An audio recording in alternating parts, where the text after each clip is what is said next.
जय हिंद। दोस्तों, आज हम बात करेंगे यूजीसी नेट की।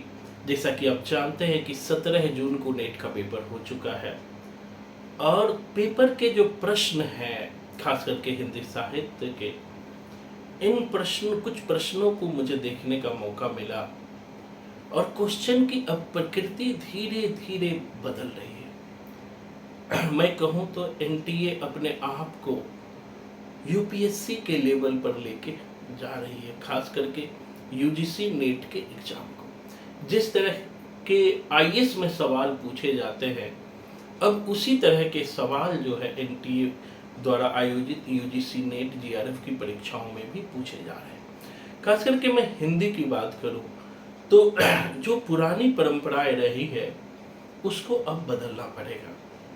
पहले के परंपराओं में जिन चीज़ों पे हम जोर देते थे वहाँ कम करना पड़ेगा। और ख़ास करके मैंने जो देखा है, क्वेश्चन के जो स्वरूप को देखा है, क्वेश्चन बिल्कुल डेप्थ में जा रहा है। खास करके यूनिट 4-5 से लेकर के यूनिट 10 तक के सवालों को आपको लाइन बाय लाइन समझना होगा, उनके डेप्थ में जाना होगा।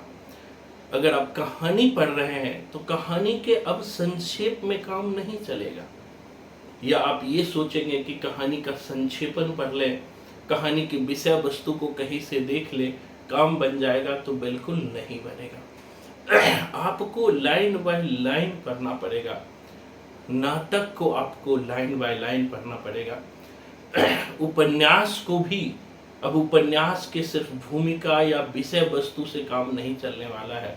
अगर आप रिजल्ट लेना चाहते हैं तो, नहीं लेना चाहते हैं तो फिर तो कोई बात ही नहीं है।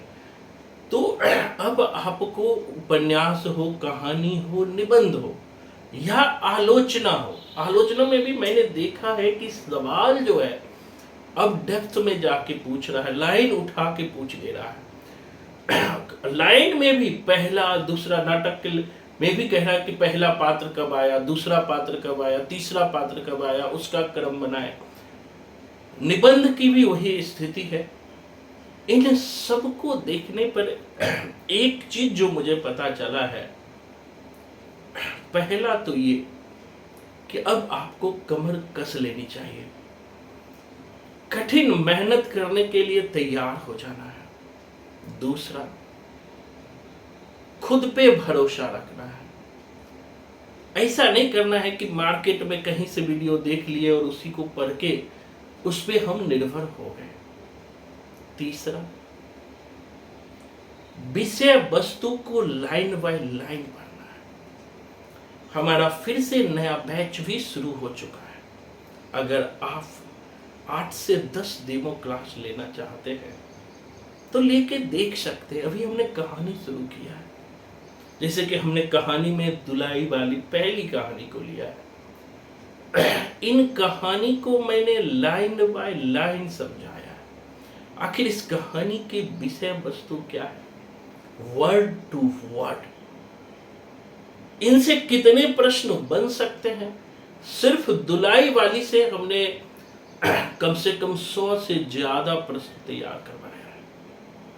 और एक एक लाइन, एक एक वर्ड का अर्थ क्या होता है, उसका विषय वस्तु क्या होता है, हर चीज पर हमने काम करना शुरू कर दिया। इसी तरह से हम कहानी पर, पूरी कहानी पर काम करेंगे, नाटक पे काम करेंगे, उपन्यास पे काम करेंगे, निबंध पे काम करेंगे, आलोचना पे काम करेंगे, और साथ ही इनके और आइडियाज जो है, कभी कभी ये भी पूछ लेते हैं कि ये कहानी संग्रह किस पत्रिका में छपी थी। जैसे दुलाई वाली सरस्वती पत्रिका में छपी थी, या फिर उनका विषय वस्तु क्या था। तो ऐसे सवाल, या भिन्न भिन्न आलोचकों का उनके प्रति क्या दृष्टिकोण है, उन कहानी के प्रति क्या दृष्टिकोण है, उन नाटकों के प्रति क्या दृष्टिकोण है, उन उपन्यासों के प्रति क्या दृष्टिकोण है। और जो हिंदी साहित्य के इतिहास के सवाल पूछे जा रहे हैं, उन हिंदी साहित्य के सवाल भी डेप्थ में जाके पूछ रहे हैं। तो बिल्कुल अब 5-6 महीने कठिन मेहनत की जरूरत है। जैसा कि जो बच्चे हमारे पास पढ़े होंगे, आपने देखा होगा कि मैं प्रोफेशनल रूप में ये नहीं मानता हूँ कि सिलेबस आज के आज खत्म कर दो। हमारा मानना है कि बच्चों के दिमाग में एक एक चीज फिट हो जाए। ये तभी पता चलेगा जब आप एक बार क्लास लेकर देखोगे, खास करके 1 वीक का क्लास देखोगे। जैसा कि आप जानते हो, अपने यहाँ कोई फिर रजिस्ट्रेशन फी भी नहीं है, फ्री क्लास है। क्लास लेकर देखिए और हमारी नई रणनीति से जरूर दीजिए। दोस्तों, हर इंसान को समय के साथ बदलना चाहिए। कोई परंपरा अगर समय के साथ नहीं बदलती है, वह परंपरा जड़ हो जाती है, उसी को रूढ़ी कहते हैं। इसी तरह अगर कोई टीचर और अगर कोई विद्यार्थी समय के अनुसार, परीक्षा के प्रकृति के अनुसार अगर खुद को नहीं बदलेंगे, तो वो विद्यार्थी भी जड़ बन जाएंगे। वो विद्यार्थी भी रूढ़ी का पालन करना शुरू कर देंगे, एक तरह से रूढ़ बन जाएंगे। इसी को रूढ़िवादी कहते हैं कि हम पुरानी परंपराओं से चिपके हुए हैं। जैसे आज तक साहित्य पढ़ने की जो प्रकृति रही है, वो रट्टा मार प्रवृत्ति रही।